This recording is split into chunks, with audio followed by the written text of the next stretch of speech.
Evening, everybody. My name is Varun Jain, and I am the chair of CII Young Indians Delhi chapter.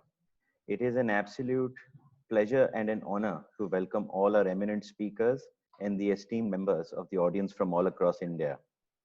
I am pleased to present this joint event of CII Young Indians Mumbai chapter and Delhi chapter in collaboration with Syngrity Learning and Aries Agro.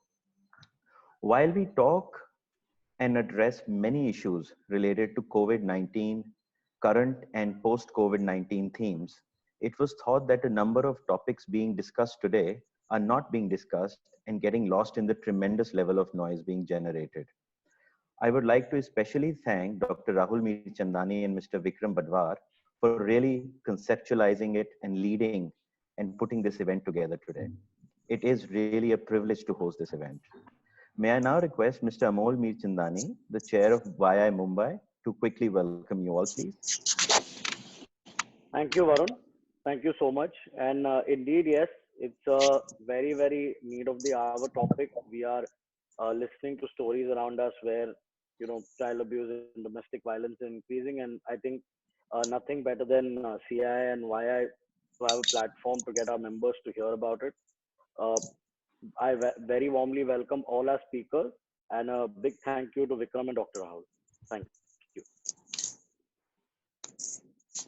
Over to Rahul Mirchandani. Vikram, I think you're next. Okay. Welcome, everyone. The whole thought about Beneath the Obvious really started about when we started hearing and reading reports about the increase in the number of domestic violence and child sexual abuses, etc. And as YI, it started concerning us.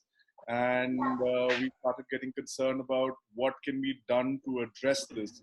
We also realized that there is a mandatory act called POSH, which is Prevention of Sexual Harassment of Women at Workplace, and we realized that how does that work? One of the questions that we asked was, how does that work while people are working at home? And that is when we actually came up with this whole idea of organizing a collective such as this under the aegis of Young Indians to be able to address this. So, and that is where the thought behind this webinar came. Rahul. Thank you. Vikram, on behalf of YI, I'd like to welcome the entire group of speakers as well as our members from across the country. Beyond the members, we also have a lot of non-members who have also joined this particular session. And the objective of doing this session, like Vikram mentioned, was the increased prevalence of this kind of domestic violence, child abuse, and mental health issues during the lockdown, where people are coming together, staying in confined environments for extended periods of time, and also getting largely frustrated, not only due to lack of activity, but also due to lack of income, and also the fact that adults and children are really cooped up together for prolonged periods of time. Now, all of this really tied in to the thought behind hosting Beneath the Obvious and talking about these sensitive issues, which actually is an issue for each and every one of us. Many a times we believe that this is not for me, or it can never happen to me, it can never happen in my household. And as you will listen to the various speakers during the session, you will realize that this is not something that is confined to a select few. There are a lot of households, a lot of people who are actually going through this kind of activity.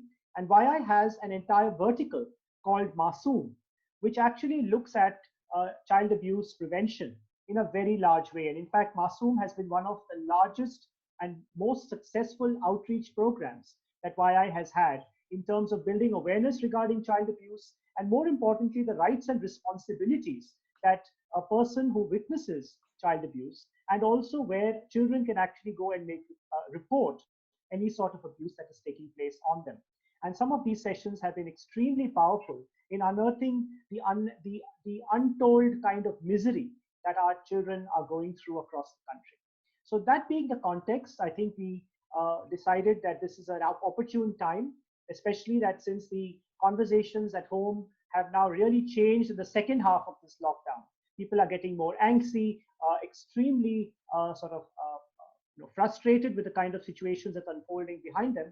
And also the fact that this is the time when we should take stock of what next it is for us post this lockdown and kind of address these very core, though sensitive issues. I'd like to hand over to Vikram to introduce our first panel. And during the session, I'd just like to ask all the audience members to kindly keep themselves on mute. If you have bandwidth issues, please keep your video off. We are recording the session. You are welcome to ask questions using the chat window. Vikram and myself will note down the questions that you have put down, and we will pose them to the panelists, trying to identify your names along with the questions that have been asked. This will keep the session flowing with good decorum and keeping our timelines in mind. Thank you very much, and I hope you learn a lot from the session that is going to take place. Over to Vikram. Okay, thank you very much. Thanks a lot, Rahul. I think one of the first things, so this entire presentation has been created on a platform called Menti. So on your screens, you will be able to see menti.com. So on your phones, what you can do is please log on to menti.com. Like I said, this is a live interactive presentation style. So there will be a lot of questions that we are going to ask you. The panelists are going to ask you those questions, and you should be able to answer those questions via your phone or any other device that you have next to you. So once you've gone to menti.com, use the code 610520, and you will get logged in to menti.com to exactly the same presentation on your device. Menti.com is being used for you to answer the questions, and you will be able to see the answers on the screen. Yeah, so if you've understood and if you've been able to log on the right, once you've logged on the bottom right, you will be able to see a little heart. You'll be able to see a thumbs up sign. Yeah, so please click on thumbs up to tell us that you have understood. Perfect. Okay, a lot of thumbs ups coming, Vikram. Yeah, 12, 14 people. We have 76, so many more to go. Yes. So very quickly, go to menti.com. Yeah, and enter the code 610520, and you will get logged on. So the Zoom screen is where you will be seeing the presentation. You can also see the presentation on the menti.com, but the answers that you will enter will flash on the Zoom screen. So very quickly, go to menti.com and use the code 610520. We give you about 30 seconds. Somebody has sent us a heart sign also. So obviously they like Mentimeter.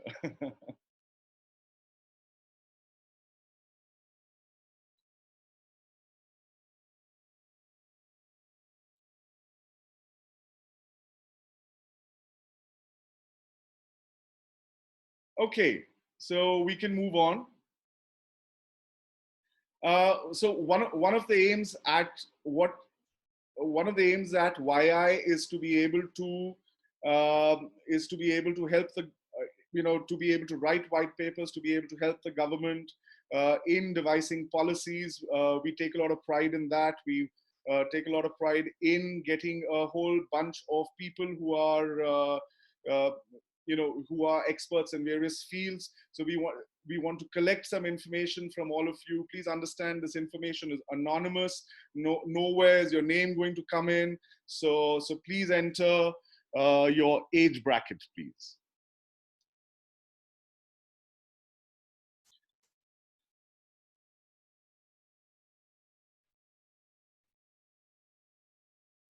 Yeah, Deepak has mentioned his age on the chat. Deepak, we need you to log on to menti.com and answer over there, please.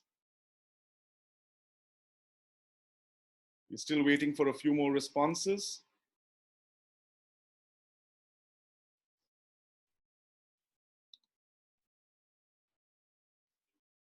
Please enter your age bracket.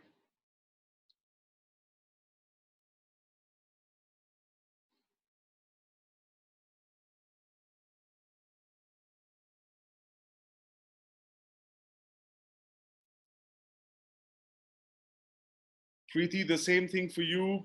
Instead of putting it on the chat, log on to menti.com, use the code, and just enter the details there.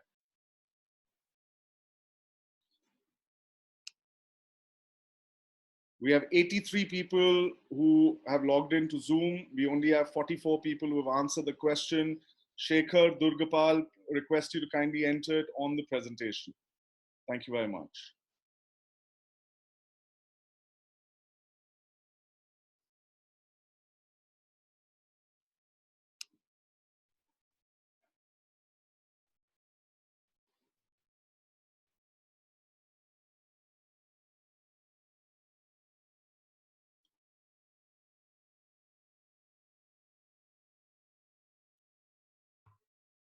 Since we are preparing a white paper, it is very important that every participant record their answers for every single question. It will help us in order to prepare the report and also have the representativeness of our sample be established. Yes. So for the purpose of research, we would request that every single question is answered, and therefore we will be able to get a much better sample set for the white paper, which will emerge out of today's discussion. So please do take that effort to log into menti.com and go ahead and record your responses for every question. There are a series of questions that you will come along throughout the presentation. So please go to menti.com, use the code 610520, and you will log in exactly to this presentation, exactly to what's happening over here. And this is where you can enter your answers and we can get all the details over here.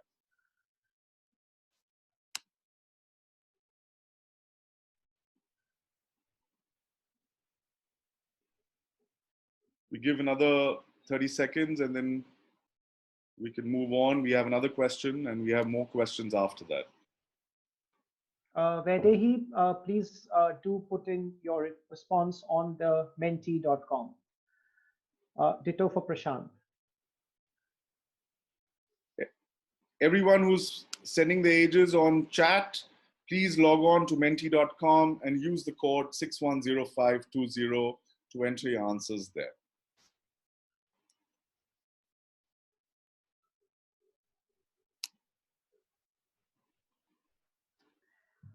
I must say this is very similar to the to what India's age distribution would look like. That's very interesting. Yes.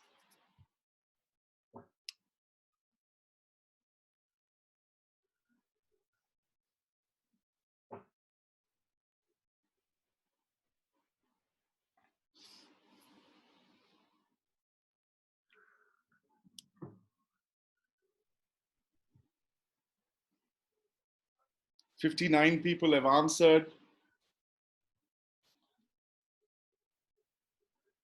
All the others, quickly request you to put in your answer because we will move the slide. You will not be able to answer the question once we move the slide forward.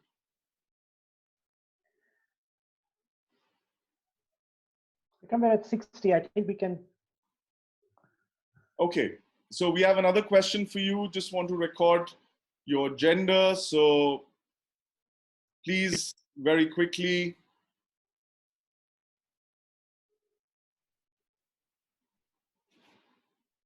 Yeah, people are fired up now. It's going faster.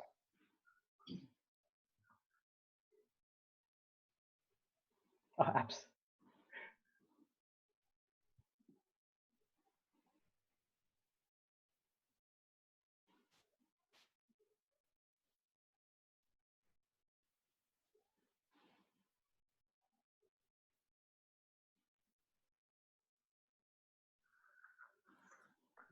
Okay, that was a quick response that we got.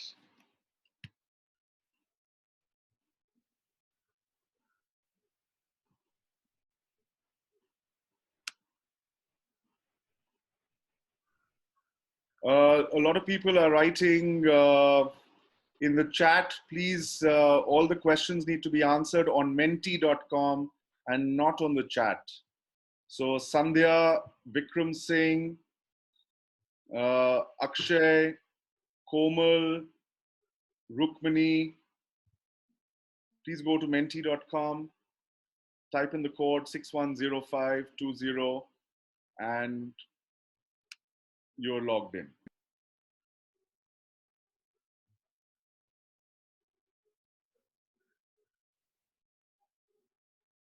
Okay, moving forward. I want to take this opportunity to be able to introduce Asavri Kapoor and Jayant Bakshi. Both of them run an organization called Solving Complexities. Asavri has been a business advisor specializing in identifying risks and providing various kinds of solutions, compliance solutions to organizations. She has over 17 years of experience in corporate governance, ethics and compliance. She's operated across India, Africa, and the United Kingdom. She's worked with organizations like the Walmart and KPMG. Asavri has in-depth understanding of setting up and managing compliance departments. She's passionate about helping organizations build a positive work environment. She specializes in developing and implementing policies and frameworks for code of conduct, for prevention of sexual harassment, anti-bribery, corruption, and compliance for organizations. So that is Asavri. Jayant Bakshi, our second speaker, a chartered accountant and a CPA with 17 years of experience in the Big Fours, Ernst & Young, KPMG, and PricewaterhouseCoopers, across assurance, taxation, advisory services. Jayant has been an active advocate for creating safer and inclusive workspaces and is passionate about social causes and pertaining to women and children. Jayant has worked for more than 500 clients across 25 countries with a strong appreciation for a multicultural environment. I'd like to welcome Asavri and Jayant for the first panel discussion. Great. Thanks, Vikram. Thanks, Rahul. Before we move on to the next one and I ask my question, if you have a question anytime during the presentation, on the bottom right of your screen, you will see a question on your menti.com. You'll say ask a question. You can, if it is addressed to, for example, Jayant or Asavri, just write Jayant : and your question, or Asavri : ask your question, and likewise for all the panelists. Yeah, so if everyone is understood, just give a thumbs up on Menti.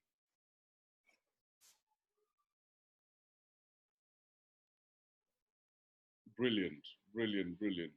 Thank you very much. Okay, so Asavri, one of the first questions that I have is that, are you all aware of the POSH Act 2013? Right. Thank you, Vikram. I think I will wait for some of the people to vote so that we have a sense. Sure. And then after that, I'd really like you to introduce us to, in a very brief ways, what is the POSH Act, and how does it protect the woman at the workplace?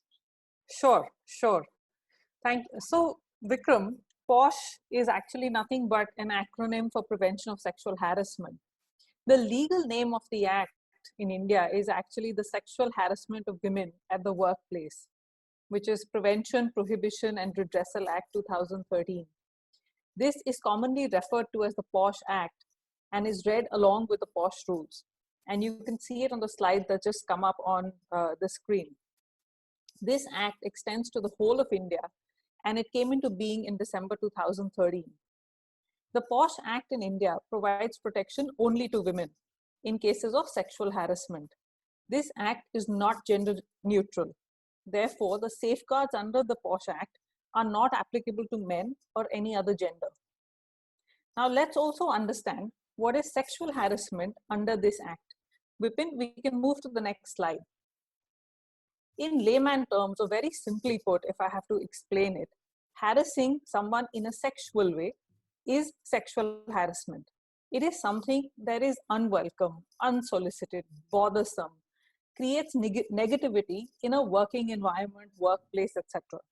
It not only includes what we commonly know as physical contact and advances or pornography, but also demands or requests for sexual favors, sexually colored remarks, any unwelcome verbal or non-verbal conduct of a sexual nature. These instances of sexual harassment normally create a hostile work environment for individuals to work in. But sexual harassment also includes cases of quid pro quo sexual harassment, which is nothing but this for that, which is a kind of coercion or threat from persons wielding power at the workplace for sexual favors. In my experience, most cases of sexual harassment that get reported at the workplace are cases of hostile work environment or cases of consensual relationships gone sour. This does not mean that there are no instances of quid pro quo harassment.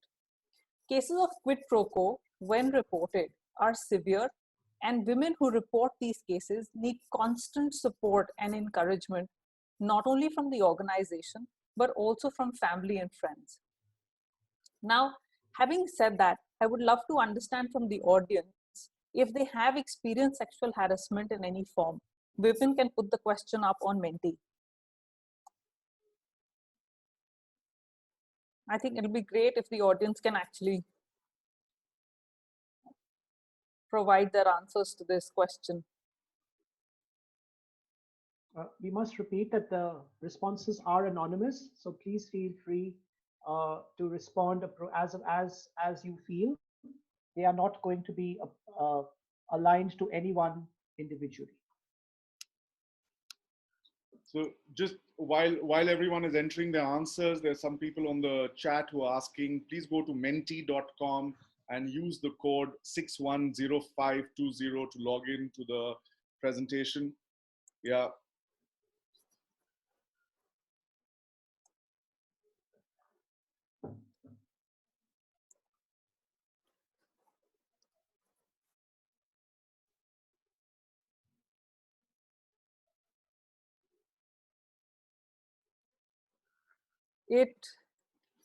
I would really request everybody to respond to this question. It's a very important question, and like Rahul said, that it is anonymous. So it'll be great to get, an understanding whether the audience has experienced sexual harassment of any form.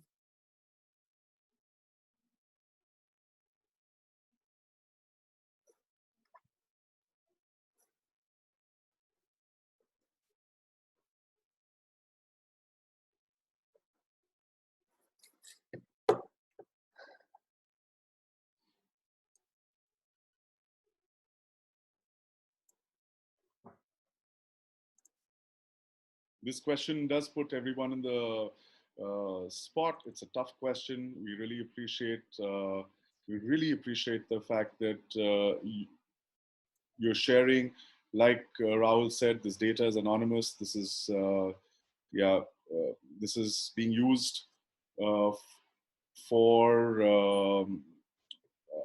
create a white paper. So as many responses that come in is we are very grateful for that. Yeah. And we do have 95 people, about 61 responses so far. Okay. Okay. Great. We wait for another 5 seconds and then maybe we can move to the next slide after that. Perfect, Vikram. Yeah.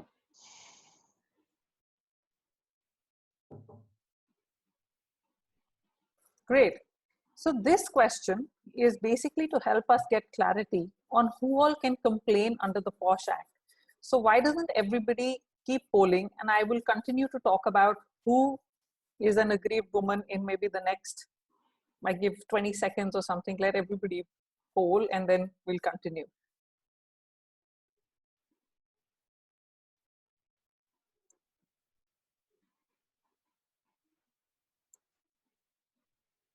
Okay.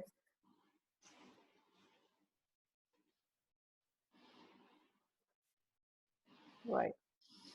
I see that everybody seems to be answering all of the above. So let's.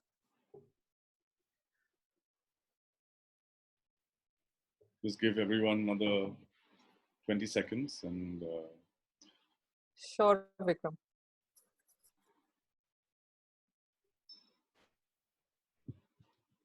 Sabri, the Yeah. statistics are quite amazing because see, the first question was, are you aware of the POSH Act? A lot of That's them right. said they are not.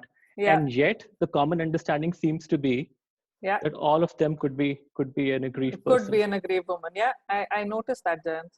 It's really interesting.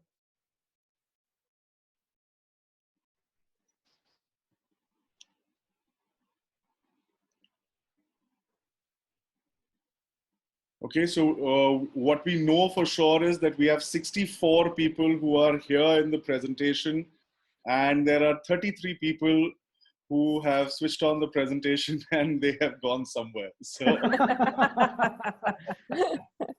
yeah. So, I shall find them, Vikram. this is a tough topic, so it's it's nice to be able to put in a laugh wherever one can. Right. Yeah. Yeah, over to you, Okay, Sabri. so maybe we can move forward. Perfect. Great. So let me put across to you or give you clarity on what an aggrieved woman is. I think it's pretty much reflective in the answers that I received from everyone. So that's great to know. The POSH Act actually applies to both organized and the unorganized sectors in India. So whether it's a government, organization, private, commercial, educational, hospitals, NGOs, basically any organization falls under the purview of the POSH Act. And it covers the POSH Act also, and I want to reiterate this very clearly, it also covers the dwelling place or residence in case of a domestic worker. Now, an aggrieved woman in relation to a workplace is a woman of any age, whether employed or not, who alleges to have been subjected to any act of sexual harassment. As you would have noted, it is not necessary for a woman to be an employee. Even a customer, client, visitor, contractual female employee at the workplace could be sexually harassed or could claim to be sexually harassed, and she will get protection under the POSH Act.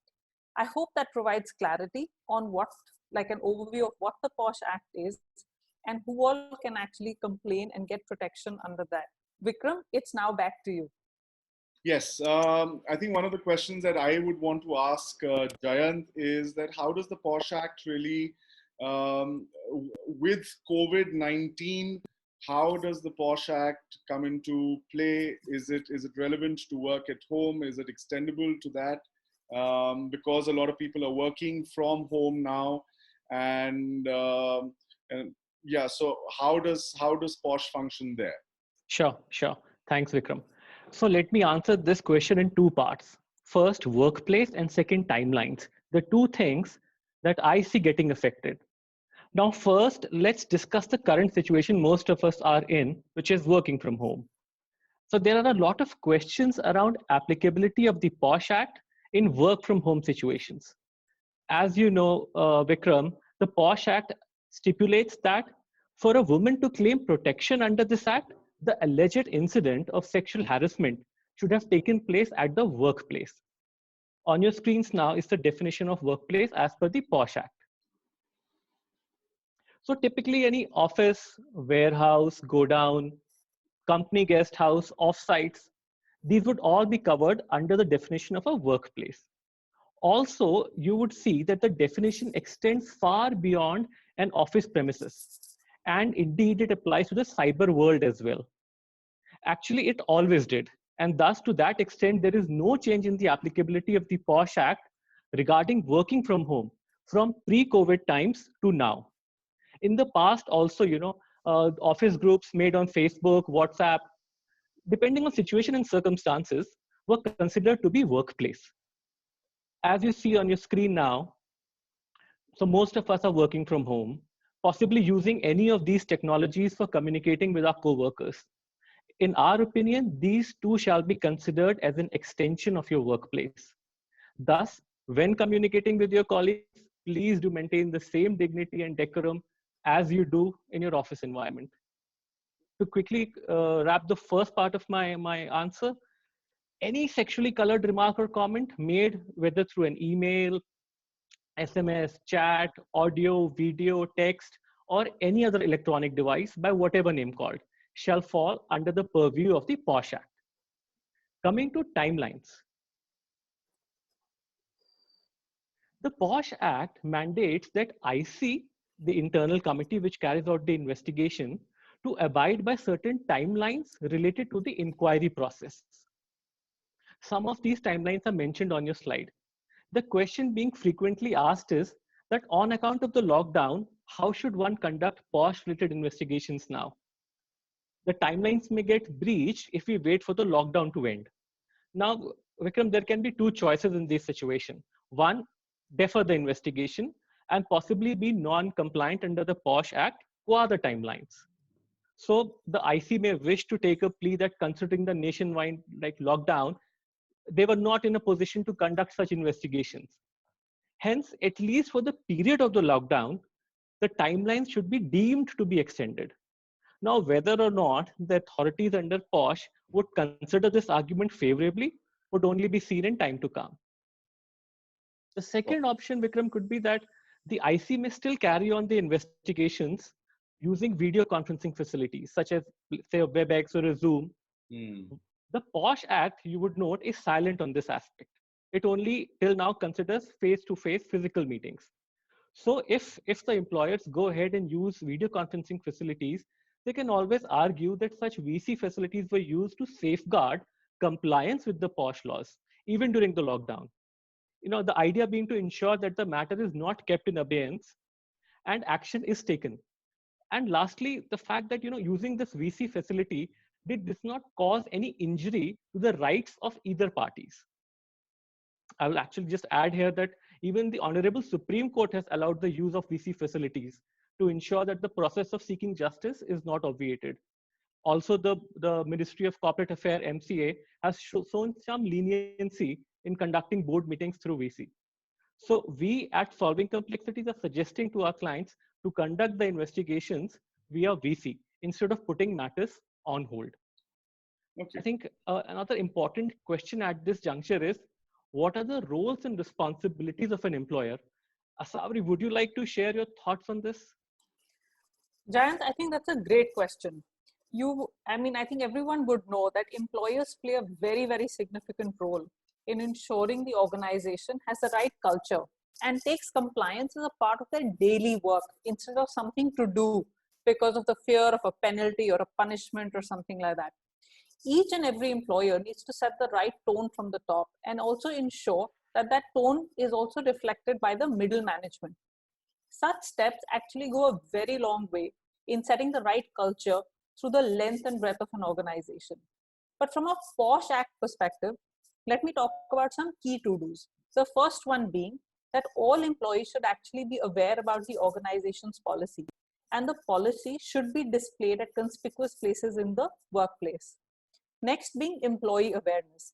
Very important that the employees not only know how to identify what is sexual harassment, but also know how to report such cases. The third, capacity and skill building of the IC. It's very, very important that the IC is trained not only to understand what their role is as IC members, but also, very importantly, know how to conduct an investigation. Because conducting an investigation the right way results in actually coming to the right remediation, which sets the right example and tone from the top. Last but not the least, timely reporting. The reporting requirements should be adhered to as prescribed by the Act at all times. So, having said that, Vipin, can we have the question put to the audience to understand if they are aware of their IC in their organizations and have actually undergone any kind of training? So I would really request everybody to provide the responses to these questions. Sabri, while the poll is going on, if it's okay, there's a specific question here saying if harassment is non-sexual in nature, but is directed at a woman, right? Is it still coming under the POSH Act?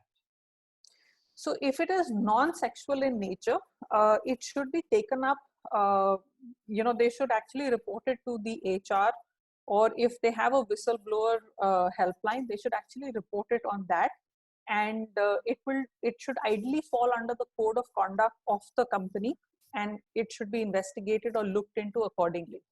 And another question here was if in an industrial unit, 99% of the people are men, do they still need a POSH policy in their organization? Yes, I think that is for Jain. So Jain, would you like to add to that? Sure, absolutely. I think I just read the question. Okay, very glad to answer this. So, the POSH Act mandates that every workplace with more than 10 employees should have an IC. Notice that they use the word employees and not female employees. Thus, in your case, I'm assuming, if you have more than 10 employees, even if all of them are male, you are required to institute a POSH policy as well as have a IC, an internal committee. And let's also understand very quickly the intent of the lawmakers behind this framing. See, the POSH Act extends to all women who are harassed at the workplace, irrespective of the fact whether they are employees of the company or not. Thus, women who may visit your office, your factory as clients or vendors, and if they are sexually harassed, they can still make a complaint under your IC. And I think very quickly, I'll just say on a separate note, while the POSH Act provides protection only to women, most organizations today are instituting a gender neutral policy where all individuals are treated equal in nature of, because at the end of the day, it's everyone has an equal right to work in a respectful workplace environment. It's a human right. Yes. Over to you. Yes, absolutely. Yeah. Okay, so we have 55 people who have answered this question. We're so still we waiting can make for others. And all the questions that you might have, you can put them on menti.com on the page. Yeah. The ones which pop up in chat, Rahul and I will ask those questions to the panelists. Yeah. But once again, to also ensure your anonymity, please, you can ask the questions on the platform on menti.com. Just a reminder. All right. So moving on. Yep, this is an extremely important question again, and I would request everybody to provide a response to this. While the responses are going on, Asabri, yes. For either one of you, there's a question. If the complaint needs to be filed, will it be under both the POSH Act and to the police, or is it either or? Sure. Asabri, should I? Yeah, go ahead. Actually, good question. Yeah. Short answer, yes. You can report to your IC as well as lodge a complaint to the police. Section 28 of the POSH Act mentions that the Act is not in derogation of any other law, which simply means that the provisions of the POSH Act shall be in addition to the provisions of any other law. Thus, if there is an offense, it can be reported both under the POSH Act as well as the IPC, Indian Penal Code. A fun fact, very quickly, interestingly, Section 354A of the IPC, which defines sexual harassment, is very similarly worded as the definition of sexual harassment under the POSH Act. So it's absolutely similar if you compare the two definitions. So if the offense falls under one, it actually does fall under the other as well. In addition to this, I think Section 509 of the IPC, which talks about any words, gestures, or act intended to insult the modesty of a woman, you may also invoke this. So short answer, yes, you could make a complaint both under the POSH Act as well as to the police under IPC. So we have one question which has come up, which has come up in the chat. So I'm just going to ask it here. After filing a complaint, if the complainant wishes to withdraw her case, is it possible, and how? Okay, this would be a slightly longer answer, Vikram. If okay, I can take this, when we are done with the presentation during the Q&A. Sure. Yeah, sure. But happy to take this. I've noted this. All right. Yeah. All right. Yeah. Fair enough. Can we move to the next one? Yeah, sure. So basically, this is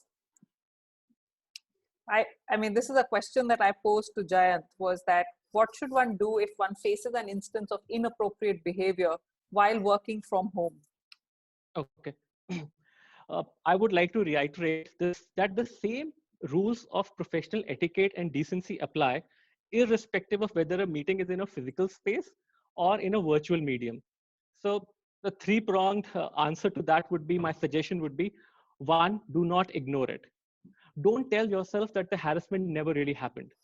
We tend to do it at times. What I encourage you is to inform the harasser that this behavior is absolutely unwelcome and that he or she should immediately stop.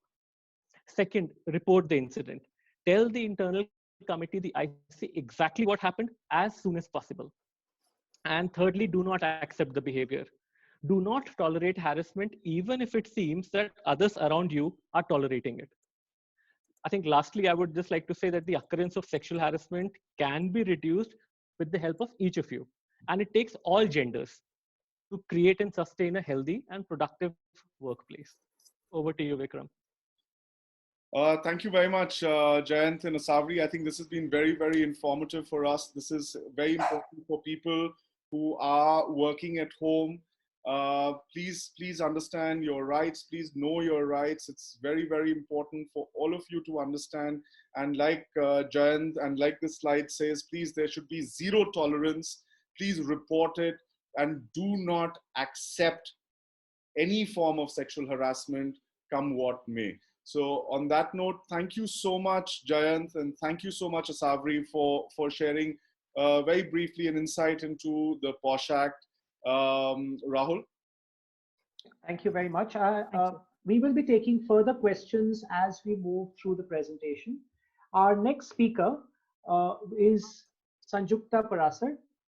Sanjukta is an IPS officer with 14 years of experience in maintaining public peace and order, district policing, crime investigation, conventional crimes, economic crimes, cyber crimes, and terror offenses within the state of Assam and the National Investigation Agency, the NIA. She's been a superintendent of police with the National Investigation Agency since January 2017 and has been involved in investigation of several terrorist offenses in different parts of the country. At present, member of the Assam cadre. Thank you very much, Sanjukta, for joining us this evening. Over to you for your presentation. Thank you very much for having me here. I think this should be interesting. From the level of questions, I have noted that people are quite aware of most of the issues, and I'm hoping that there will be very serious questions coming out of whatever I have to say. I think we can start with the queries, if that's okay. Yeah, so I just wanted people to know, to tell me if they knew if the Domestic Violence Act has any criminal liability.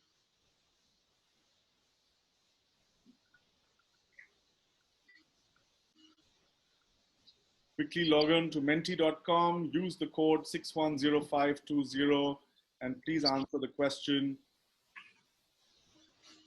Thank you very much, Vikram.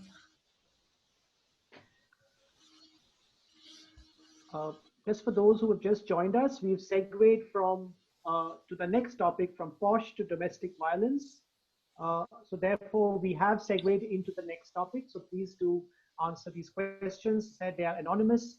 They will not be attributed to any one person, but are required for research purposes in order to prepare a white paper, which will emerge at the end of this presentation.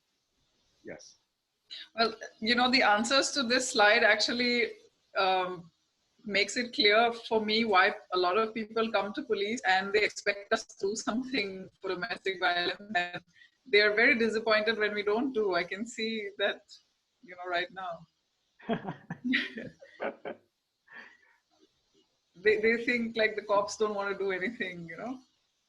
Okay, we can, I think, go to the next query. Okay. How simple is it to use the Domestic Violence Act? Can anyone file a complaint under Domestic Violence Act, or is it only the person who has been aggrieved? Okay, this is interesting.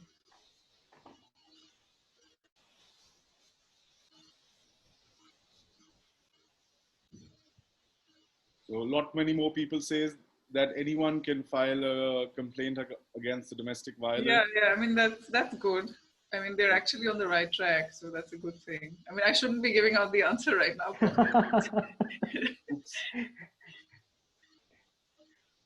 Maybe like as soon as we touch 60 or something, we can shift to the next question.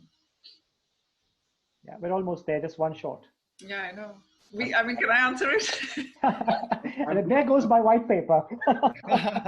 I'm rooting for 98 responses. We have 98 participants, so it'll be really nice if everyone can come back to their workstations, come back to their laptop, and answer the question. Yeah, we wait for another 10 seconds and then we can move on. Yes, please. Absolutely.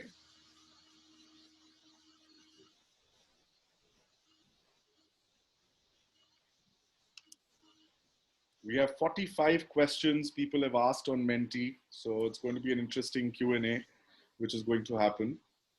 Yeah. Okay. I think we can shift, yeah, to the next. Yes.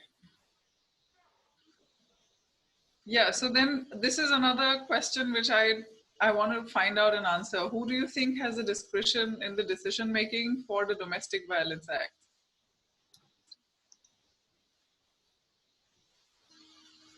Is it the police, is it the magistrate, or is it the NGO? There are three options.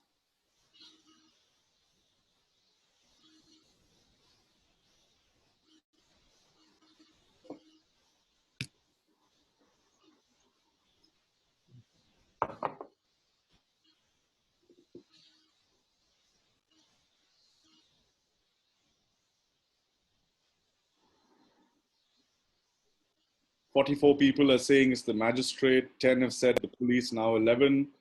3 people are saying the NGO.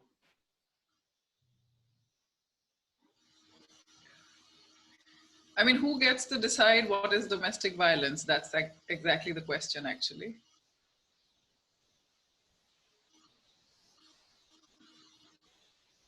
Okay, so I mean, since this was the last question, let me just start off.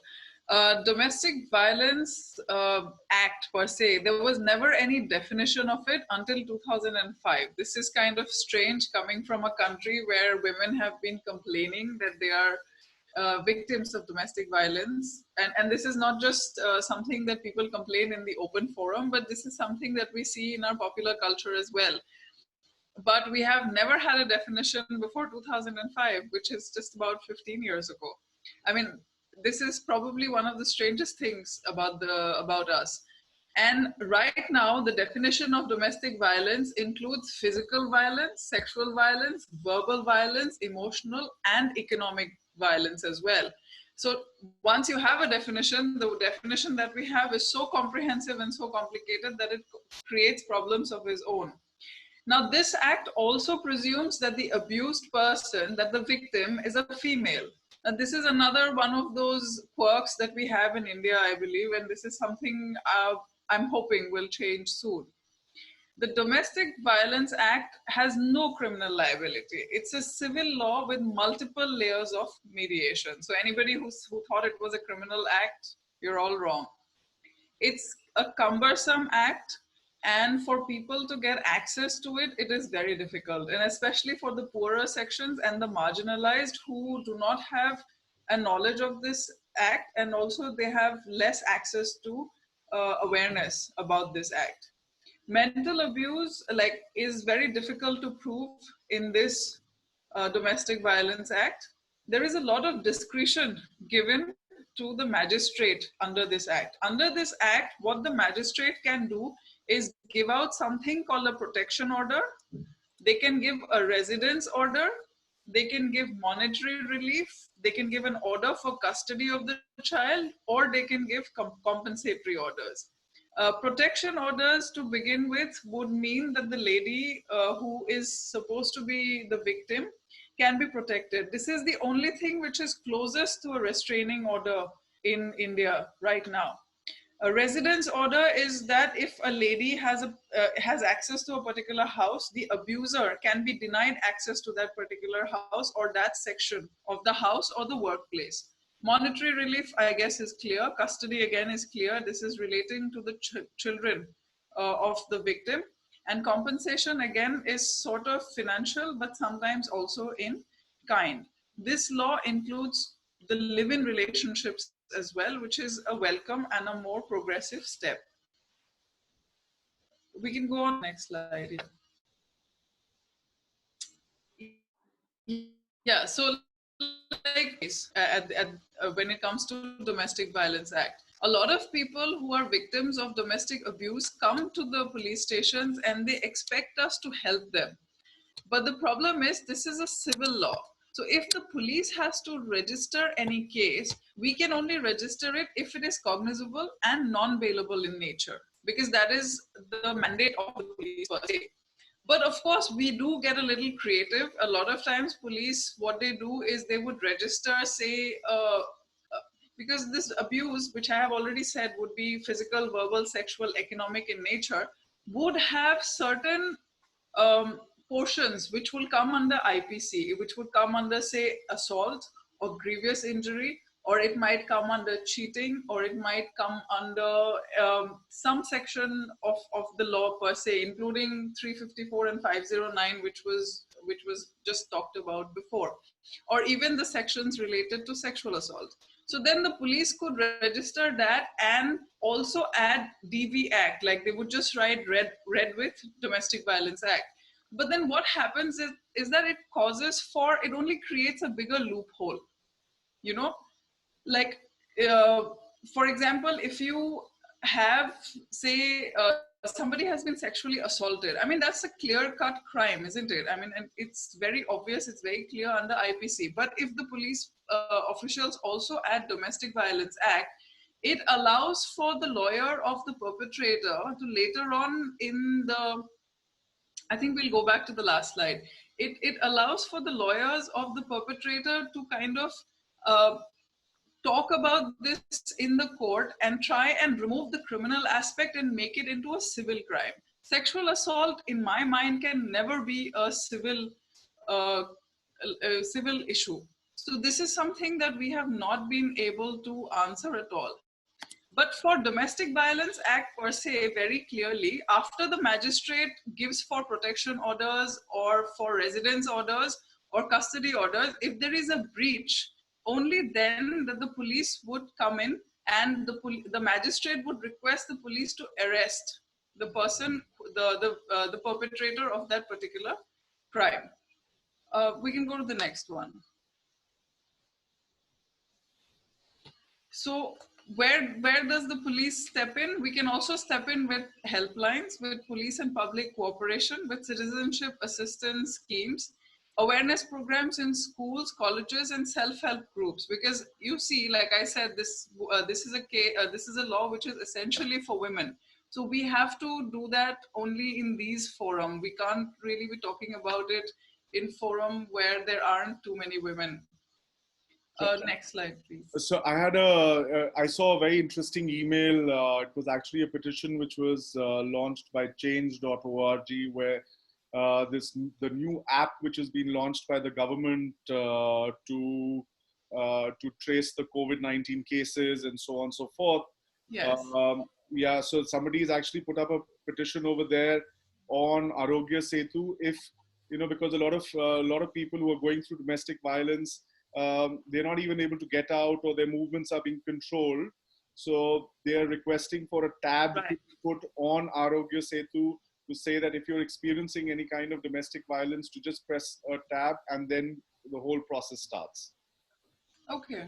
I mean, I think that would be very welcome. Yes, I think so. I think it'll be great because it doesn't have to be, out in the open. Right. I mean, like the problems that the police are seeing per se right now during the lockdown, and this is something that I have talked to some of my colleagues all over the country, is that the abuser and the abused are suddenly forced to share some space, and they're also forced to share close proximity.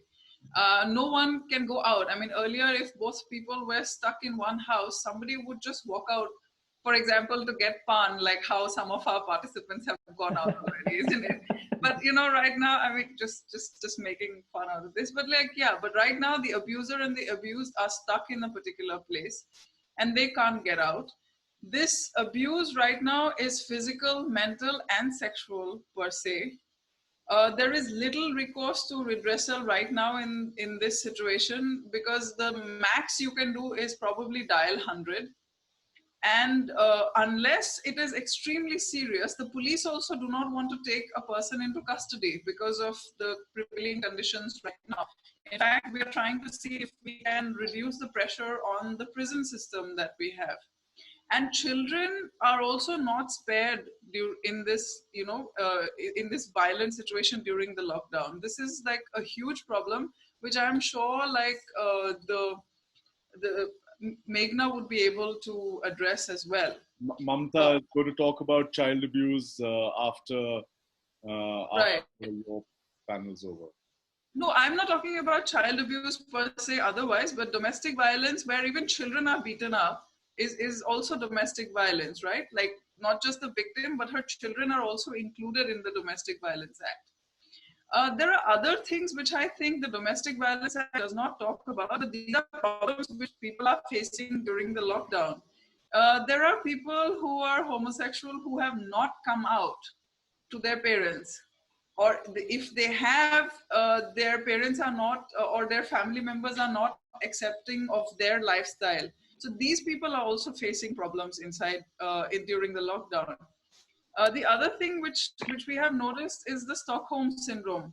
This is when the victim starts identifying with the perpetrator. They think that the person who has them in this wrong kind of a situation where they are being abused is actually doing it because the person has no control, and they try to empathize and they try to kind of put themselves in the shoe of the abuser. And this would happen more and more if both the abuser and the abused are stuck in a similar, in the same close proximity. Domestic violence should include violence amongst the male members, which I think is a problem which is generally ignored. I have spoken to school children, and and they have told me that they do see, say, their grandfather and their father, or their father and the father's brother having violent exchanges, even if it is verbal. And this does cause an impact in the children. But I think as a society and as members of the law enforcement, and also maybe the NGOs, we have not really looked into this and seen the impact of this on the psyche of little children. Because this is very clear violence. It's not just your father hitting your mother, but if your father is hitting your uncle, or your uncle is hitting your father, this also causes certain questions in your mind, and it impacts on the child. The marginalized, I've already mentioned, have absolutely no recourse in this situation. They're really stuck, like in the lockdown. If we want to look at the possible solutions for these problems, can we go to the next slide, please?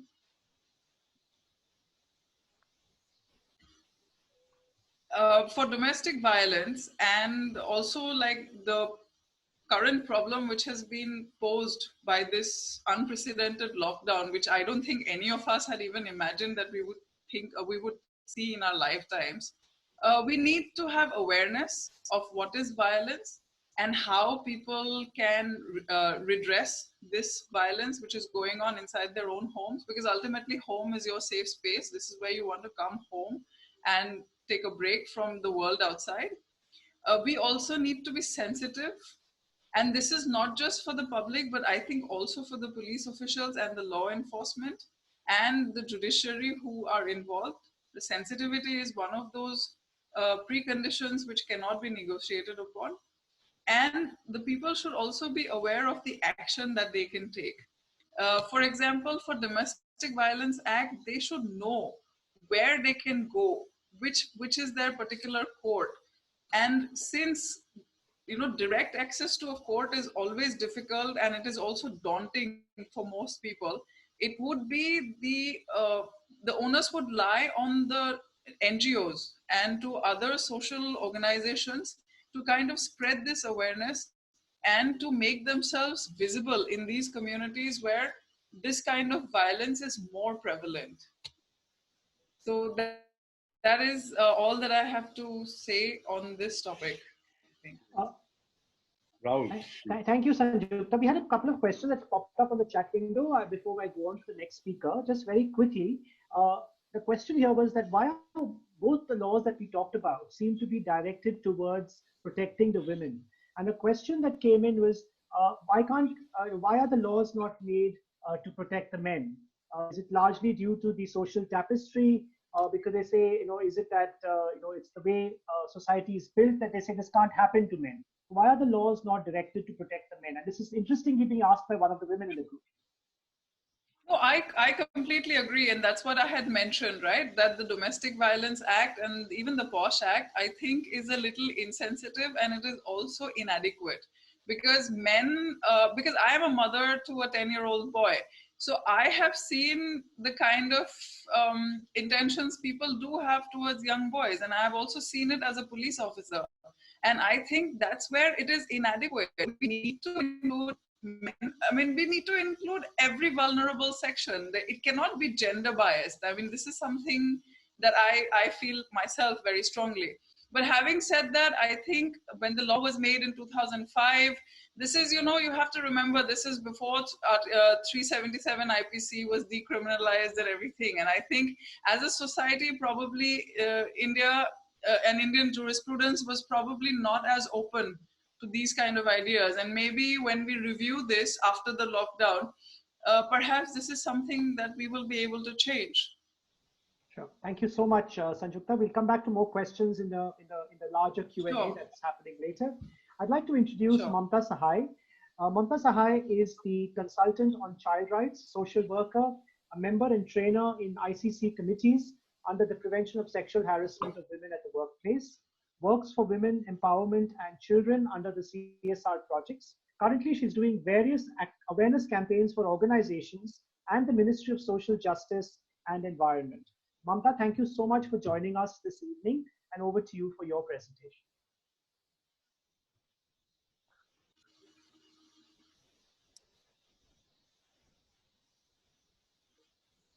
Mamta, you will need to unmute yourself.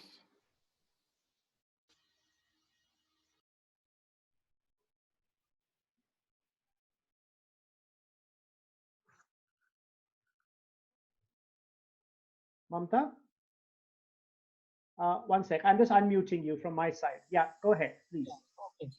Uh, Thank you for having me here. And my topic today is the Protection of Children from Sexual Offences Act, which was amended in 2019. So this is a very, very, in this situation today, under the COVID situation, this is a very, very important act, and how children should be protected, because we keep hearing about children being raped, children being trafficked, and like I was telling Vikram, we have some reports which tell us actually how vulnerable these children are. I remember, Mamta, you would send me a link, or I'd shared a link where we said in the last 3 weeks there have been, I don't know whether it's an exaggerated number or not, but over 92,000 calls registered for child sexual abuse. Yes. So they were recorded, but they were not all for sexual abuse, but for all kinds of abuse children are facing all around our country. And 1098 is the child line, which has very good data actually. And children really have access to 1098. And many of them, you won't believe, are blank calls. So that gets us more worried, that why children are, under what pressure are they, that they cannot even talk about what they are going through. So seeing everybody locked down in a room, if we see the underprivileged where they are living in one room or two rooms, and where they see all kinds of activities going on, then as children,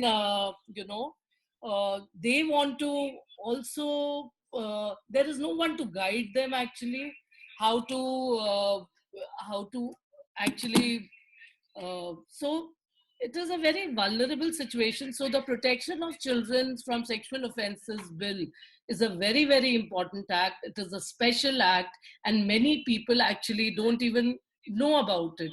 So I think, Vikram, you've done a very good job. Have we lost Mamta? Yeah, I think her screen just froze. Mamta, can you reconnect? We will just tell. What I'll do is I will just ask Mamta to log in. In the meantime, we can I'll take ask another you question. I'll Yes. just take a couple of questions in the meanwhile. We have a question here regarding training programs. And this is, I think, largely towards the POSH Act training. Right. Talked about training programs for people at the workplace as well as for the advanced ICC level training. Could you kind of specify some training programs? Sure, Rahul. So I think Shubhankar and Preeti had these questions, and I'll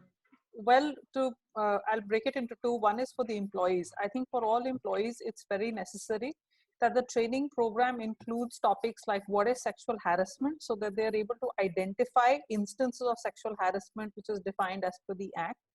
And second thing, it's very important for them to know that what is their recourse, whom all they can go and speak to, or who can they approach in the organization to report these instances. These training programs, I mean, are done. Even we are solving complexities. We do these training programs. They're normally an hour-long training sessions. We do them through video conferencing or in classroom, and we found them to be very effective. From an IC perspective, like I mentioned during my session, it's very important that the IC not only understand what is sexual harassment, which is as per the Act, but they also understand what is their role, what is it that they're required to do when they receive a complaint, and most importantly, how to conduct an investigation, write a report, which is all in compliance with the POSH Act. Because in a lot of instances we have seen, when the IC is not educated on all these matters, they end up doing an investigation which is not in compliance with the Act, and which then gets vitiated in the High Court or, you know, in the judiciary. So again, this is normally a day-long session. It is very detailed, and Jayant and I do these sessions for the IC members. Thank you very much for that information. Question Thanks, for Sanjukta regarding false rape cases. There were questions here regarding several false rape cases. Are people taking advantage I'm there. under the Act? No, I'm there. Yeah, I'm there. You can't see. Yeah. Go ahead, Sanjukta. Sorry, did you come again with the question? You said The question was regarding false rape cases. The fact that there are several false rape cases, are there certain, do you find that provisions of the Act, provisions of domestic violence provisions are actually getting misused by members of the community? See, I mean, when it comes to laws and various special acts, I believe there is always this, there's a danger of it being misused. And of course it does. Even in, say, the Dowry 494, we have seen something similar as well. But you see, built in with the law, I mean, because it's human nature, built in with the law, for example, in the IPC itself, if you have filed a false complaint, and after investigation, if the police sees that your entire case was actually false, that you have given wrong information, then actually we can move the court and register a case against you for filing the false complaint. And similarly, for domestic violence, the magistrate also takes in a strong view against people who are filing wrongful complaints. Okay, thank you very much. I think Mamta is back. Sorry, we lost you in the middle. Yeah, please go ahead. Vikram, I'm unable to see the screen. You know, it's like you're on the screen, Mamta. Can I forward you? My presentation. I'm it's on the side. So if it can it be shifted a little bit? I think you need to go to menti.com. You'll actually see it on your screen. Okay. Yeah. So let me talk about the law first, the Protection of Children from Sexual Offences Bill 2019. It was amended that time. 2012 is the time when this act came into being. And it is a special act. It rides over everything, all other laws. And if a child is abused, and this is the first time the law actually spoke about uh, why children have to have safe environment, and how like in the IPC at that time only 376 was there, and in this act they added all different kinds of offenses, and it was like penetrative sexual assault, aggravated penetrative sexual assault, storage of pornographic material. In the past, these things were not there. So in the new act, they have now raised the punishment. Seeing that all over the country, you see that there are so many cases of sexual abuse of children. So this act was amended again. The minimum punishment now for child pornographic is minimum of 10 years, where you are using children as objects and filming them, and and death penalty has also come in. So this act becomes all the more useful, but it's very sad to see that, I don't know why, but we don't see that the government talks about this a lot. I had when I was in the Delhi Commission, I remember telling everyone that, why can't we have flashes all in the metros and everywhere, that any kind of child sexual abuse should be reported. So, back, use of child pornographic purpose has been added right now.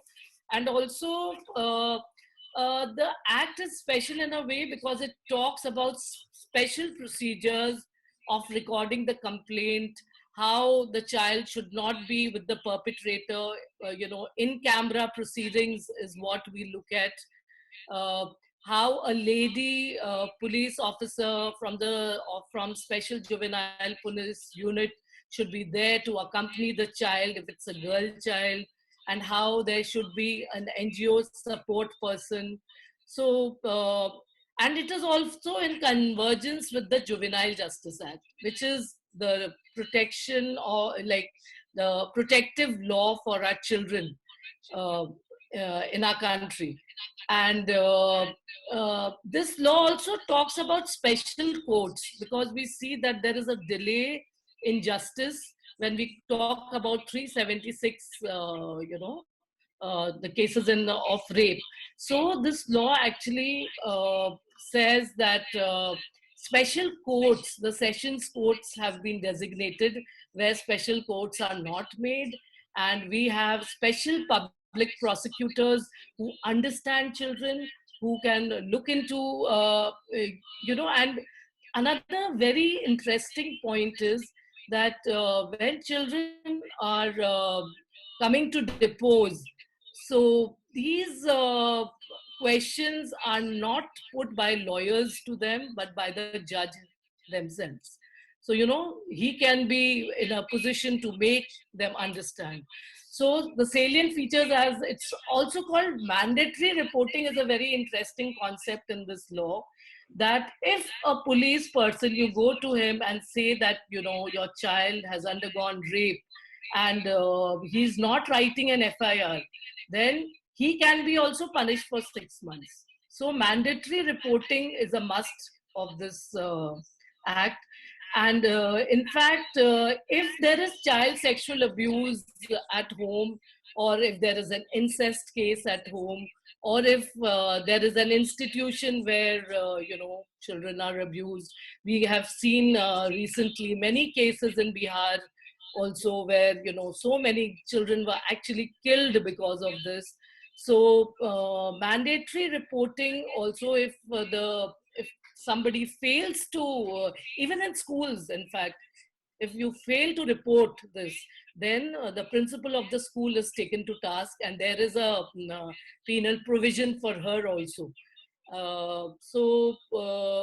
Monitoring authorities are the NCPCR, National Commission for Protection of Child Rights, and state commissions for protection of child rights.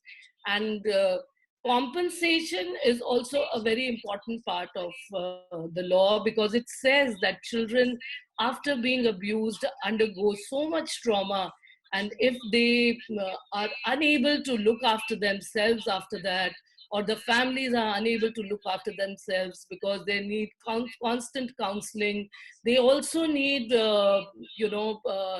good food to eat, they need special care. Many times they are unable to go to schools.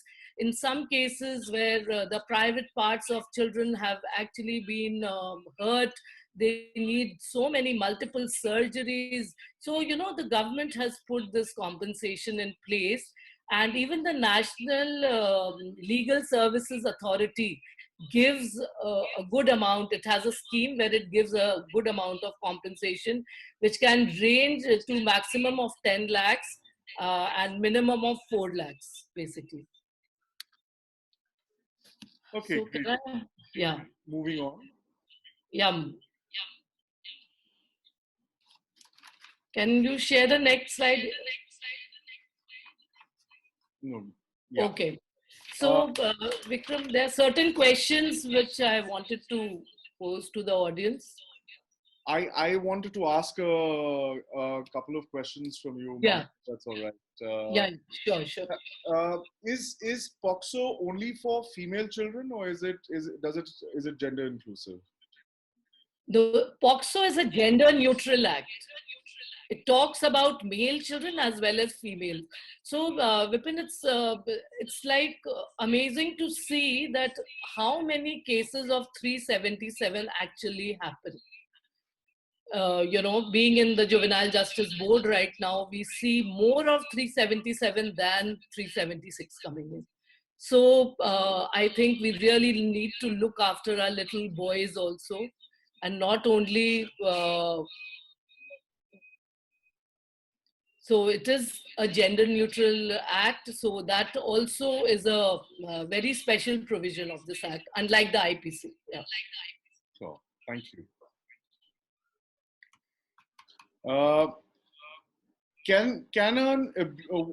What happens if a child sexual abuse is not reported? When a child sexual abuse is not reported, I said that the salient features of this act is about mandatory reporting. So if it is not reported, and during the course of time, somewhere somebody comes to know about it, or the child can himself come and report it, So that is also, that is allowed under the act. So then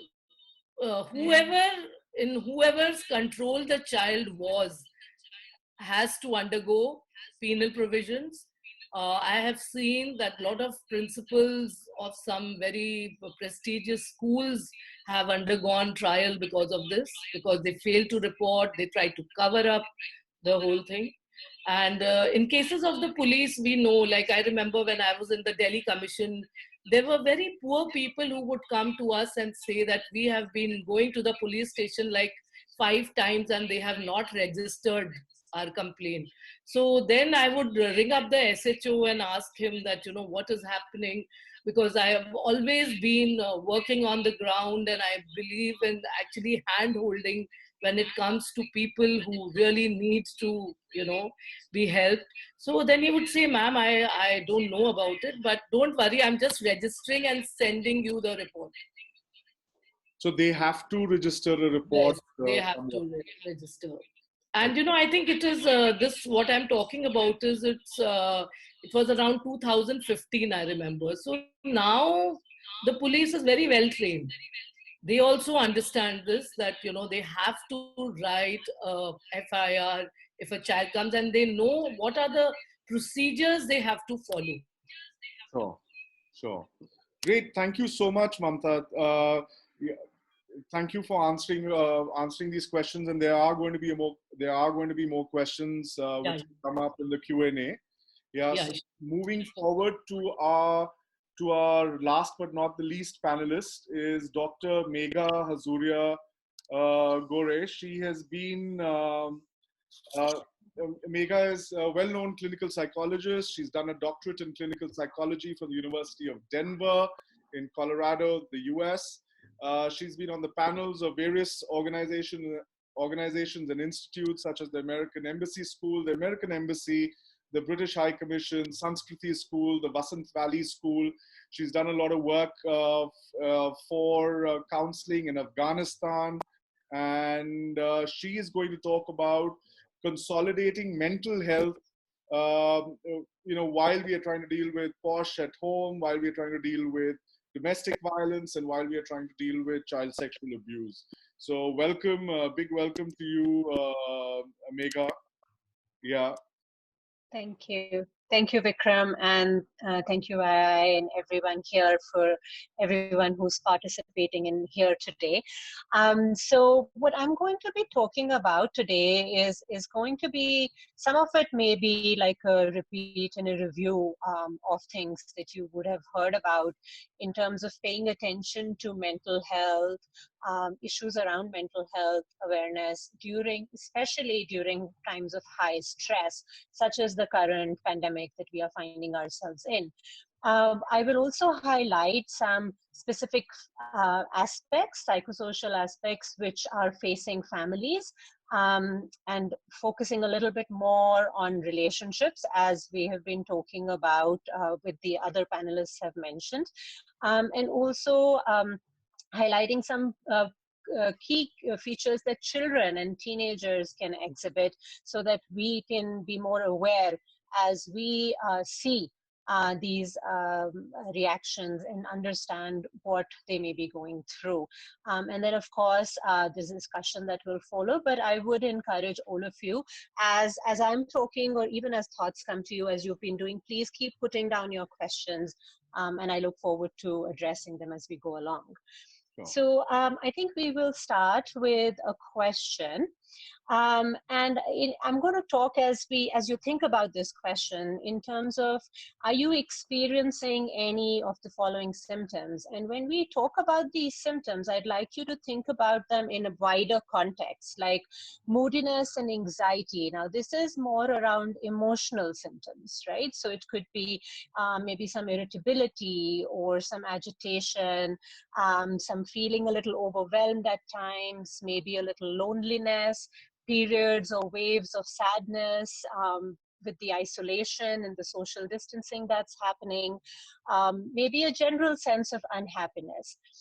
With memory, concentration difficulty, we are talking about thought processes, right? So where you might be finding that your worrying thoughts are coming, which are more repetitive, anxiety thoughts, constantly thinking about it, feeling like you're not making very good judgment, or like at work, between, balancing work and home, you're kind of juggling all of that. Then we have physical symptoms like various aches and pains, which are unexplained. Your arm hurts, or your shoulders hurt, or you're getting some gastrointestinal issues frequently, or nausea or dizziness, a general sense of lethargy. All that can come under the aches and pains, right? The physical symptoms. And then we have behavioral symptoms, which are like, eating more or eating less, sleeping more or sleeping less, having disturbed. So this all comes under sleep, right? Which is a broader category of behaviors. We may be exhibiting certain, like isolating ourselves from others, or even using substances like increased use of alcohol or cigarettes, which you may be using. So I'm just sort of categorizing these. And or all of the above, right? That you could be experiencing some symptoms from different areas. So again, just to kind of say, and I see we are getting a few responses. There are 29 people who have responded. May I request everyone else? There are 84 people on. So please give your answers. Please share. What is it that you're experiencing these days? Yeah, Megha, we just give. And it's okay.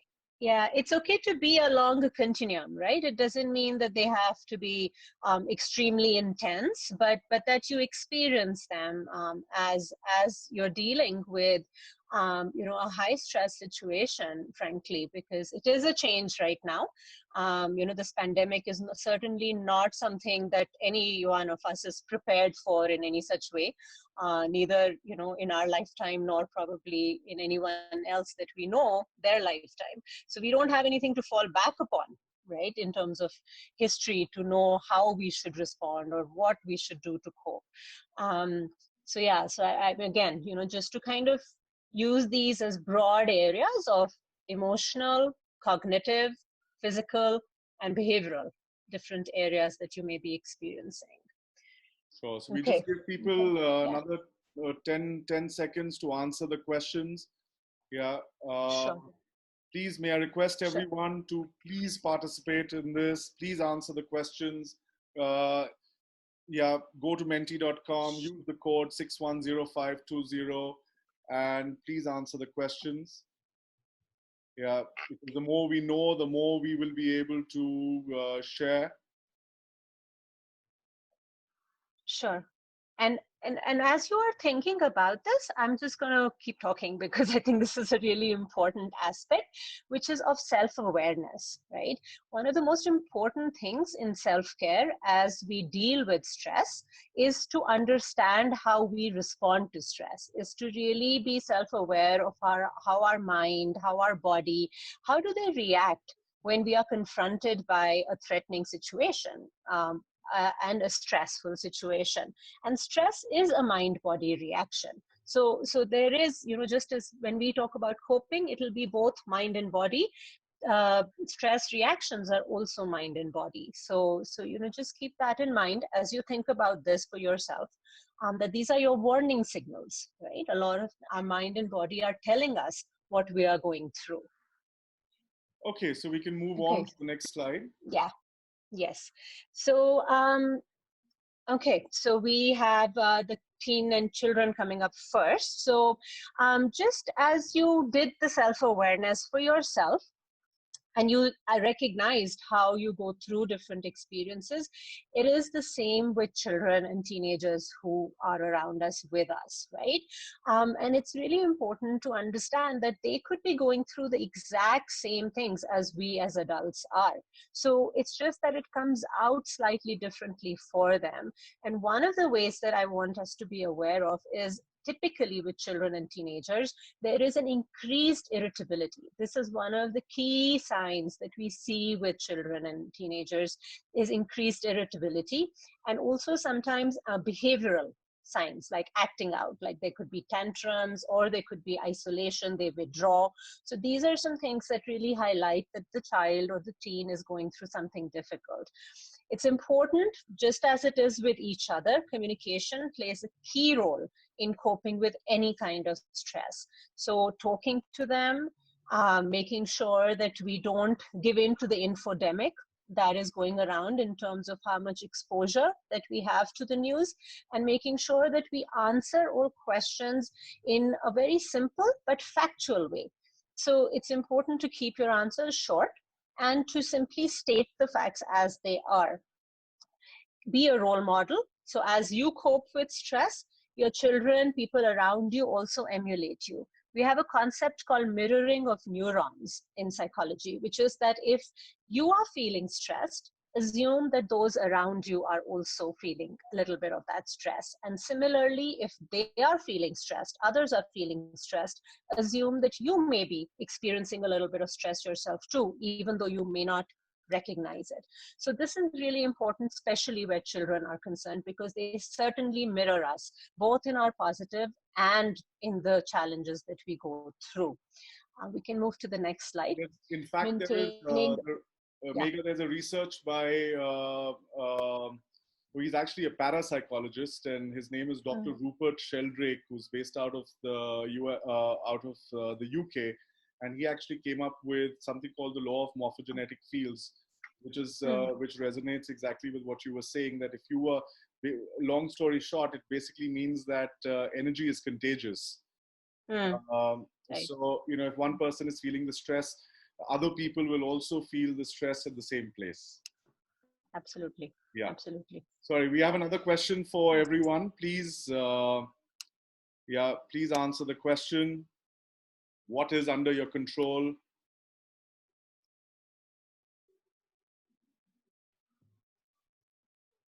So this is interesting. I would really encourage all of you to go through this and to just think, yes, what are some things that can be, that you can manage, that are under your control, under your charge.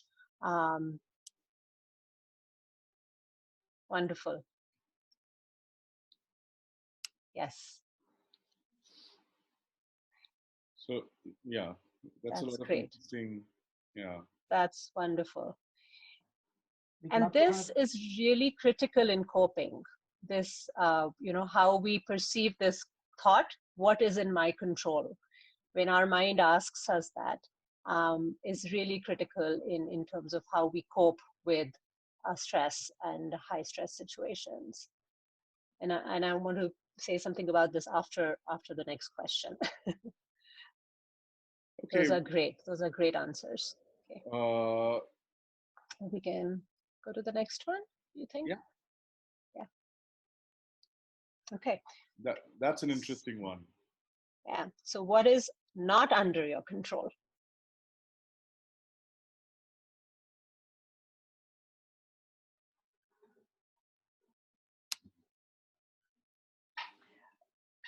Dr. Megha, echoing this not under your control, a question that just came in is, are we ever going to really be okay?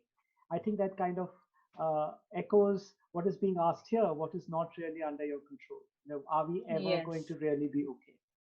Yes, yes, absolutely. And I agree. And this is, so I think I'm going to talk as people are writing this out. Absolutely. External factors are not under our control, right? Things that what we can control is ourselves. It's I, me, myself, right? And that is a really important thing to keep in mind as we cope with the current pandemic and any other high stress situation. So it's called emotion focused coping, right? Which is basically that you're focusing on managing your emotions yourself. So these emotions could be anything. They could be frustration, excitement, depression, anger, but you know that you're in charge of that response. So, a lot of times we say that, oh, he made me do that, or he did this, so I did that, right?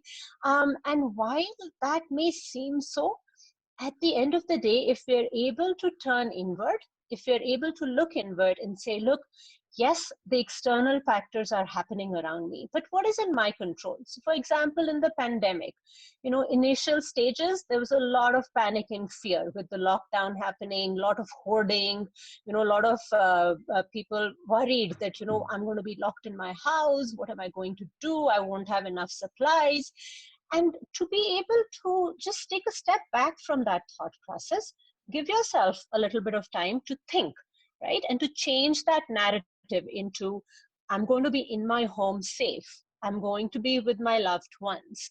I have everything that I need right now, right? I'm prepared. So I think that the way we talk to ourselves, right? It's called a self-narrative, is really important in dealing with what is in our control and what is not in our control. So when we think about, are we really going to be okay? I think that's a question we turn inward again and to say, what is okay for me, right? So what is okay for me is that I am healthy.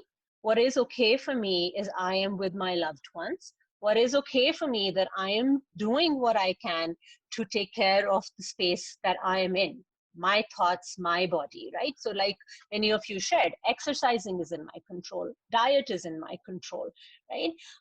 Relaxation is in my control. So again, keep that reinforcement, keep giving that reinforcement to yourself that there are things that are in your control and you take charge of that. So with that, I want us to focus on this final slide, which I really love, because for me, this shows that as human beings, we are learning. We are in constant process of learning and we are adapting. The crisis that we are in right now is constantly evolving, and right? So as human beings, we are very resilient. We are also adapting with the crisis. We may have been it's a continuum of, as you will see, it says fear zone, learning zone, and growth zone. And what's important to keep in mind here is that while at different points, as we were confronted by the crisis, we may have found ourselves, for example, in the beginning at the fear zone with increasing panic, feeling like a victim. But as things settle down, we move towards the learning zone where we start developing routines for ourselves. We start over consuming information and moving hopefully towards a growth zone where we have a larger, more appreciative worldview. just remember that we can keep moving back and forth between that continuum. Sometimes things may happen that can take us back into the fear zone, and then we move again into the learning zone, and that's perfectly fine. That's absolutely normal, right? So really important to keep that in mind. I think we have one or two more slides, which I just quickly can go over. Can we go to the next one, please? Yes, thank you. No, I think. Oh, we don't. Okay, I just want to mention quickly. There was one thing that I want to say about relationships. That in our current scenario, as our panelists have talked about, we are under high stress. There is high strain and pressure that everyone is in, with close spaces, with social distancing. So let's all be very mindful that things that maybe we typically have always done, how we have coped, how we have responded, it may not work anymore. Right? We may not respond how we typically respond to stress. We may not cope how we typically cope with stress. And the same is for others around us. So give yourself and everyone else a little bit more space, right? For that expression, to say that, it's okay. Everyone is doing the best that they can.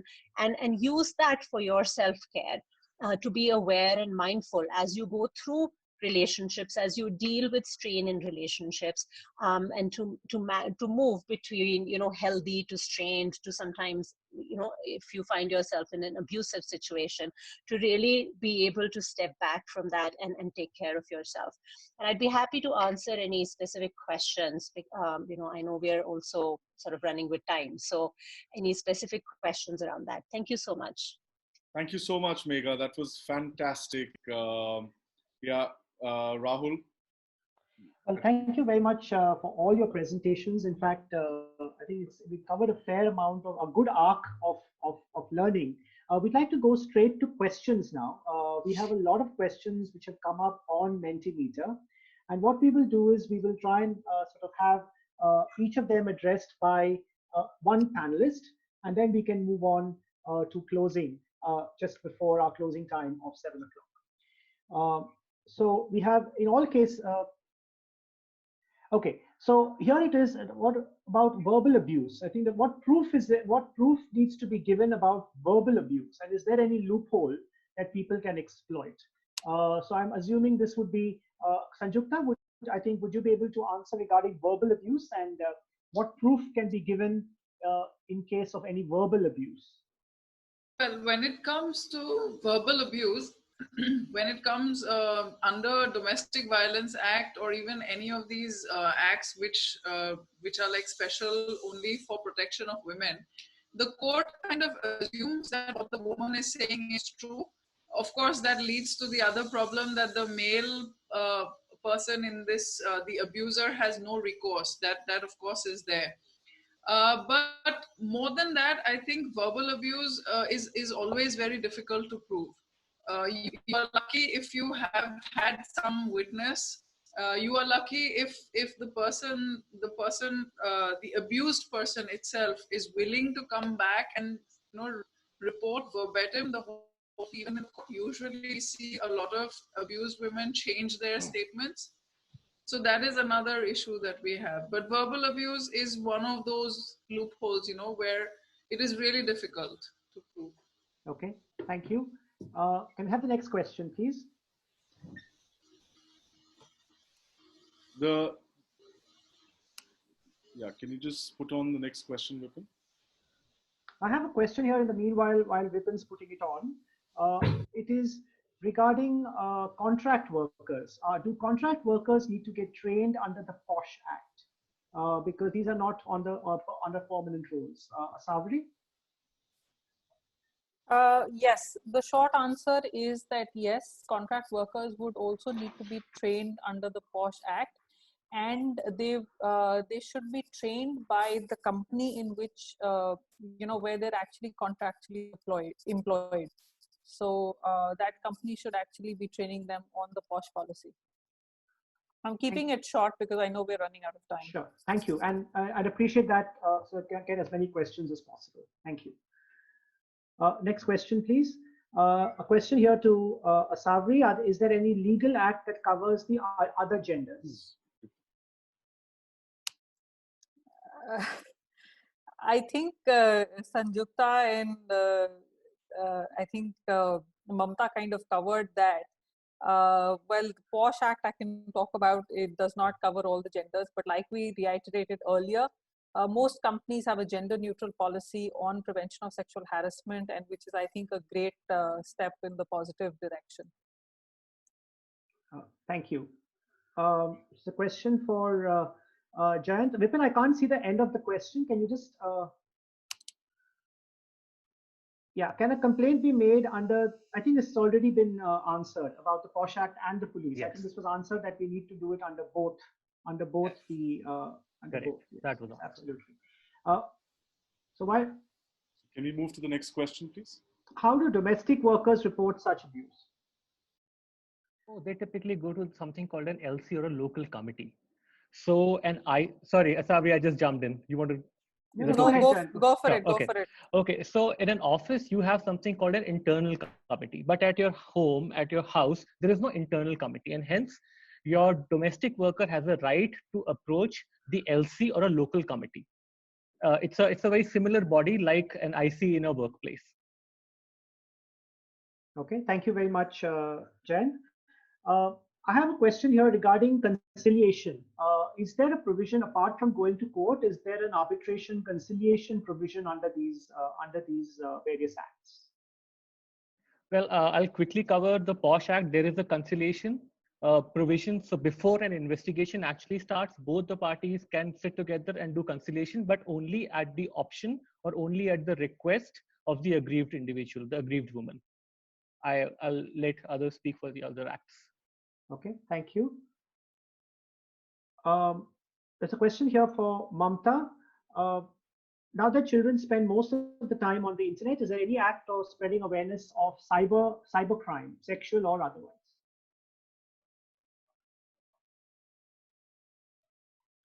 Mamta, are you able to, or anyone else could also answer? Any act that covers spreading awareness on cybercrime, considering the screen time for children is actually increased? Well, I'm not really sure about the question or like how they're asking it, but like if it is sexual or otherwise, if it is cybercrime, it is covered under IT Act, and also POSCO, for example, mentions that, you know, there are certain sections in the act where if someone has shown these videos, made videos of the child or shown videos of somebody else to that child, or even pictures of his own genitals, that also would be covered in what we largely call as cybercrime. Okay, thank you. We have another question here, which is, I think, could be answered by any of you, but it's really an interesting question. It's saying, how does someone really know if they are being, especially a child, if they are being treated in a hostile manner, especially in a sexual way? A lot of children perhaps are not aware of what constitutes hostile, is what the question is. Of course, having dealt with a lot of children, we know exactly that, you know, they know exactly when something's going wrong. But if you could kind of just talk about this briefly, is how does a child get told that this is hostile and this isn't? If I can jump into that, Rahul, I think it's really important, and which is happening in our schools is about education, right? It's about awareness.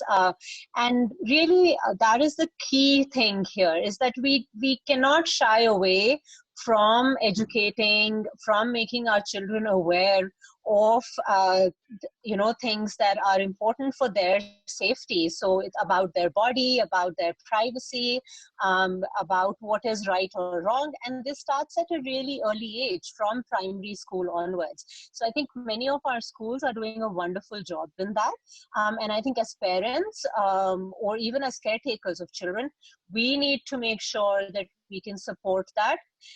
Again, by role modeling, also by keeping those conversations factual, by keeping those conversations simple, and not shying away from those conversations when children bring up questions which may be weird or uncomfortable, or, you know, is to make sure that the child can always come to you. And then for sure they will, because that is one thing that children show, that if they are given that openness, that safety to share, they will come and share. Thank you. In fact, I wanted to just mention here that YI has created a Komal video, which is part of our Masoom program that is shown at thousands of schools across the country. and is now being converted into an animation video as well as a set of cartoon strips, which will be made part of the curriculum starting from primary schools in several state governments. So I think this further enhances the awareness of this extremely important question. Vikram, over to you for the next question. We have a question for Sanjukta. The Supreme Court is recognizing that in today's world, women are abusing and taking advantage of law. False accusations sometimes are put on the men. Is there a law that protects the men? Oh, well, it's not really, again, like a law. If it is perjury, then under IPC section 182(211), you have your recourse. And also you can apply for quashing of the FIR per se, or of the complaint which has been there against you. So these are built-in sections in the present laws already for protection of anyone who has been falsely accused. Sure. Thank you so much. Savri, one of the many conversations that you and I have had along with Jain have been, in your experience, there have been a lot of sexual harassment cases which have been filed against men, and you were talking about some research or you have found in the last 17 years. Yeah, how many of these have been proven to be correct, and how many of these have had a vested interest behind? So, in my experience, Vikram, I think a lot of the, in the corporate world at least, a lot of the cases that get reported are, not necessarily proven that there was any kind of sexual harassment. They are normally cases of harassment or discrimination, and and a lot of the cases also come out because say people are unhappy with their appraisals, or they've had a difficult conversation with their supervisor, or things like that, which actually get these women to report against their supervisors.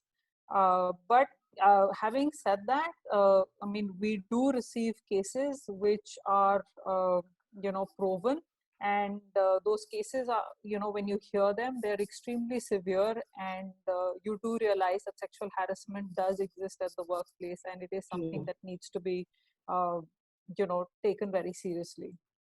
Okay, thank you so much, Asavri. I had a question for Dr. Megha. Zuria, I'm just trying to find where has that question disappeared. Yes. So what is the best way, what is the best way to keep, something's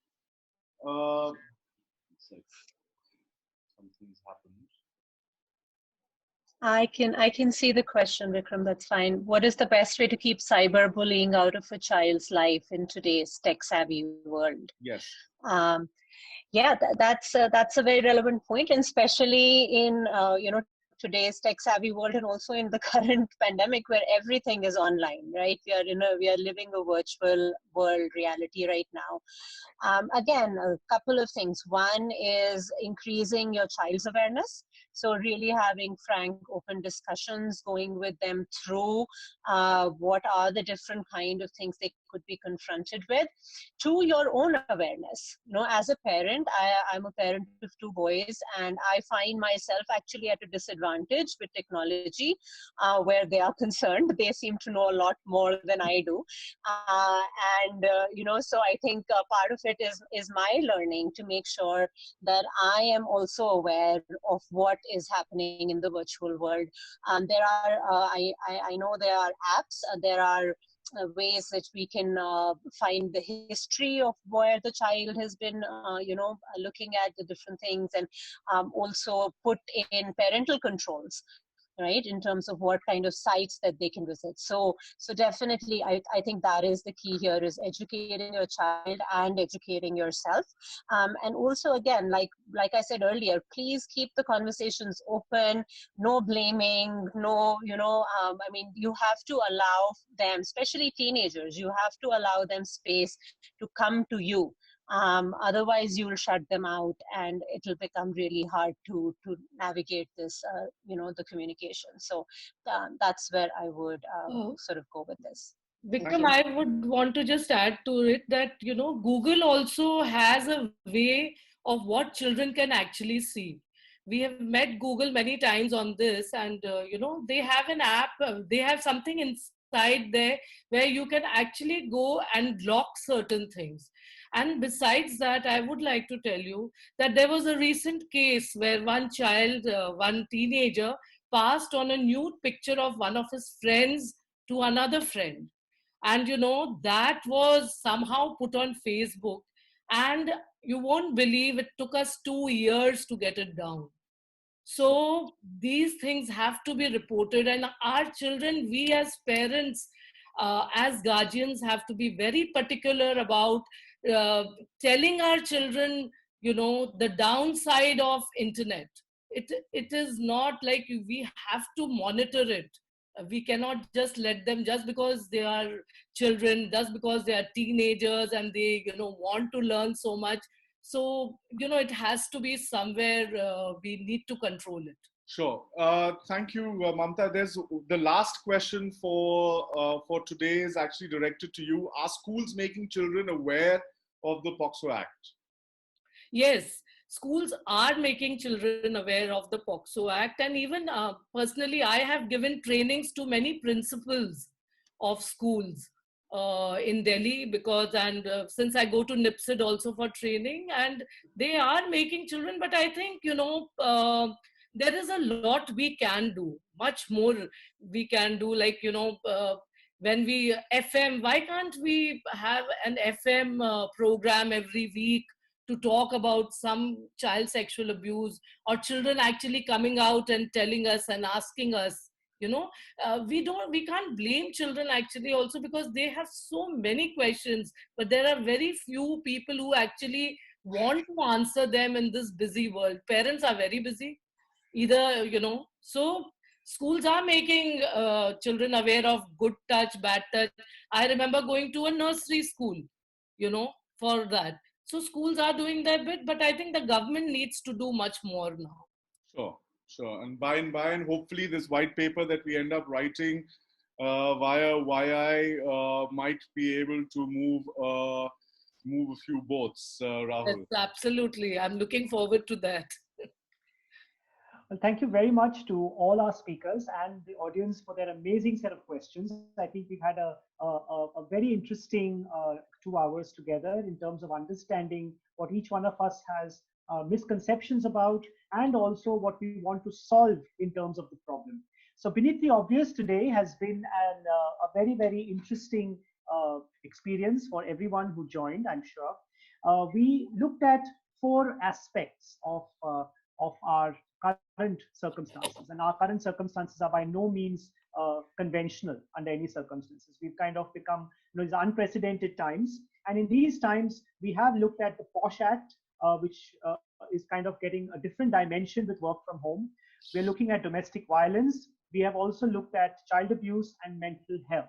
All of these, which are directly connected to one of YI's very, very important focus areas, which is protecting children, protecting women, and also making sure that awareness is built up regarding the problem, rights, responsibilities, and also the kind of legal framework that protects every citizen of this country. As far as YI is concerned, we are very, very happy that all of you joined us for this conversation. These are very sensitive topics to be discussed, things that people normally do not come out and share openly. The kind of candor with which you very simply put out these various acts, talk to the audience about the responsibilities of each one of us, also the things that protect us legally as well as morally in terms of society, were very, very clearly discussed. I must thank each one of our panelists for the time and effort that they took to put together their presentations, and also for sharing the time with us. Every single audience member who attended today, I'm sure you're leaving this conversation enriched in terms of your understanding. And I only think that please spread the message as widely as possible. Please do spread the message as widely as possible in terms of what you've understood, and also make more people aware about their rights and their responsibilities. I also want to personally thank all our speakers, Asavri, Jayan, Sanjukta, Mamta, and Dr. Megha, all of you who have joined from different parts of the country. Participants literally from all across the country. Literally, we have people here from Mumbai to Nagaland, from Chandigarh to Tamil Nadu, whom I've seen join from the YI network from across the country. And also some of our faculty from various Yuva colleges have also joined us. I must also thank the two organizations that put this together. Syngrity, which has kind of put this entire conceptualized event. Thank you, Vikram and Vipin, for all the back-end work that Vipin has put together. Thank you, Vikram. My own organization was very proud to come in as a learning partner, Aries Agro Limited. A lot of our staff have come in. They're a unique organization where, despite being in manufacturing, we have more than 50% of our workforce who are women. In fact, at our factories, more than 70% of our workforce are women. And it's very proud that we have, over the years, created a safe space for these women to work. And I'm very happy that we were part of this learning experience for everybody.